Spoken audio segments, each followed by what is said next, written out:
नमस्कार मित्रांनो, लग्नगाठ भाग 10. तिचे अश्रू पुसत प्रणिताने त्याला विचारले, मग मी तुझ्या आयुष्यामध्ये नको होते तर मग तू माझ्यासोबत लग्न का केले आहेस?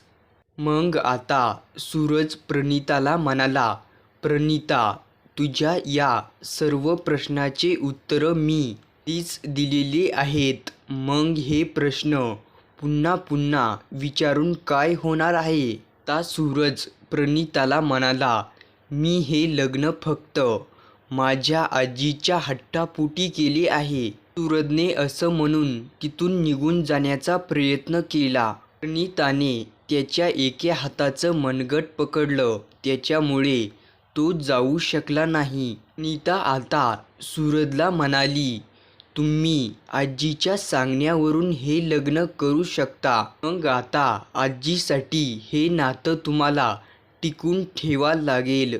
सूरज प्रणिताला म्हणाला, प्रणिता, आता लग्न टिकवणं हे महत्त्वाचं नाही. आता आपण दोघांनी वेगळं होणं हे योग्य आहे. प्रणिता आता त्याच्या डोळ्यामध्ये पाहत म्हणाली, आता मग तू माझ्या इतक्या जवळ का आला आहेस? माझ्यातल्या त्या भावना का जागृत केल्या आहेस? आणि तू मला नवरा बायकोंच्या प्रेमाची जाणीव का करून दिली आहेस?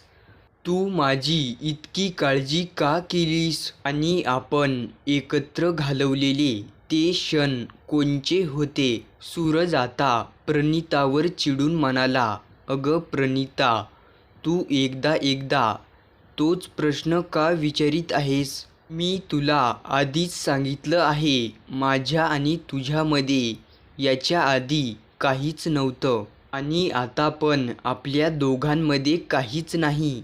जे काही होतं ते फक्त एक काळाची गरज होती. सूरज आता प्रणिताला म्हणाला, आपल्यामध्ये आता पती पत्नीसारखे कोणतेही नाते राहिलेले नाही.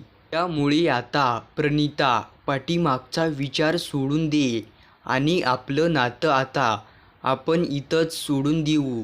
प्रणिताच्या डोळ्यात खूपच पाणी आलतं आणि प्रणिताचं मन सुद्धा खूप भरून आलतं. प्रणिता सूरजला म्हणाली, प्लीज सूरज, असं नकोस करू. तू माझ्यासोबत पूर्वीसारखा राहू शकत नाहीस का?